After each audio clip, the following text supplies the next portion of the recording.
Welcome to the Musings of Jessica Marie. Vacations are a great way to reset and clear your mind from the daily grind of work or your home life.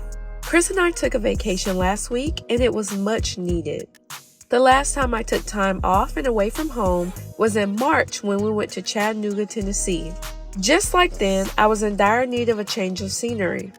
We decided to plan our trip for Thursday through Sunday and took off Monday as well just to have some time to prepare before jumping into the upcoming week of work.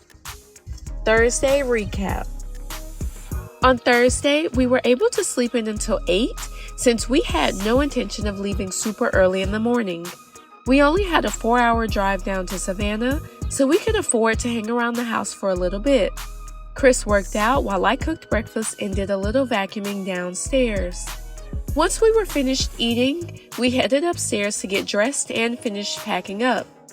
Since the dogs always get so excited when they see us about to leave, Kris came up with a great idea to distract them.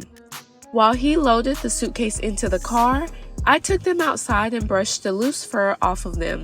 It worked like a charm. While they still were a little excited, they didn't get as worked up as they normally do. I drove the first leg of the trip as usual. I prefer driving first when I'm well energized and excited. That way, by the time I'm really tired, I can rest in the passenger seat after my turn is over. Usually, we'll switch after about 2 hours or so when we stop for food or gas.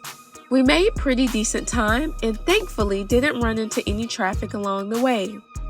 After our car ride, the first stop we made was at the Lexus dealership in Hilton Head to pick up some brown floor mats for Kris's car. While their website said they were in stock, unfortunately for us, they were actually out of stock. Thankfully, we were able to just order them and get them shipped right to our house. For dinner that night, we went to eat at a Black-owned restaurant named Ruby Lee's. Kris was super excited to try it since they had amazing reviews on Google. Their normal business hours are only 5 to 11 p.m., so we wanted to get there as quickly as we could to prevent them from getting too busy. The outside looked like a normal restaurant, but the inside was set up like a 5-star eatery. There were cloth napkins, wine glasses for water, and fresh flowers at each table. I was incredibly impressed, and the food was delicious. 5 out of 5 would recommend and go back if I'm in the area again. After dinner, we stopped at Publix to grab some water and some Pringles in case we got hungry later in the evening, and then checked into our hotel. We stayed at the Westin in Savannah, and it was pretty okay, except for the fact that they sold out of the room we reserved months in advance. Instead of the typical king-size bed, we had a double room. Since it was only for one night, we made it work. In my opinion, I'd rank it a pretty average hotel. There was nothing spectacular or thrilling about it, but it was nicer than some hotels we've stayed at before. To end our night, I watched Kris play Batman on Xbox as a perfect dessert. Friday recap. We started our Friday off by checking out of our hotel and going to eat at a Black-owned restaurant named Kim's Cafe. I enjoyed 3 pancakes, grits, and an order of bacon while Kris ate the chicken and waffles. We both drank some coffee and shared a glass of orange juice. When we finished eating, we walked around River Street to see the Savannah Moss and find a souvenir. After a while, we made our way down to Tybee Island. We walked around the beach, saw the pier, drove to see the lighthouse, and bought a souvenir.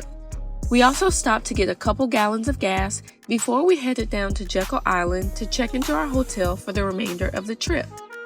We had never stayed in 2 different hotels for one trip before, but I'd definitely do it again. It's an interesting change of pace, going from one hotel in one city to a totally different one. We stayed at the Westin in Jekyll Island, and it was much nicer than the one in Savannah.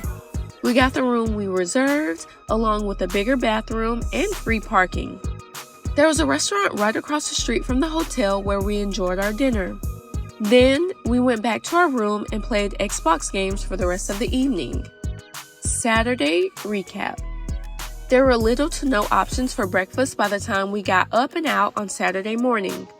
Most of the restaurants in the area closed within 20 minutes, so we grabbed some iced coffee from the Starbucks attached to our hotel and then went to see the Georgia Sea Turtle Center. It was a really cool exhibit, and we even got to see the morning feeding for one of the bigger turtles that was getting rehabilitated. We grabbed 2 souvenirs from the gift shop and then hit the road to go to St. Simon's Island. We started off exploring the island by eating breakfast at Waffle House. It always comes in clutch if there's nothing else around. You can always count on the food tasting the same and the prices being reasonable no matter where you go. Then, we went to the pier to look at the ocean, walked around the area, and even sat in some rocking chairs to pass some time before we headed to Brunswick to watch the UGA football game. Kris scoped out this Black-owned restaurant named Craver's Wings and Grill before our trip started. It was a sports bar that just so happened to be hosting a Georgia-Florida tailgate event. We definitely didn't know it before we decided to watch the game there, but it made it so much better. There was a live DJ playing music, an excellent bartender, and attentive staff to make sure that we were well taken care of. And to make things better, Georgia continued its win streak by beating Florida 43-20. We got up on Sunday morning to make our way back to our reality. We made it home around 4 p.m. and didn't run into any major traffic again. All in all, it was a super fun way to explore Georgia's coastal cities. If you enjoyed this episode, let me know by giving this video a thumbs up, leaving a comment, and subscribing to my channel. I'll see you in the next episode. Signed, Jessica Marie.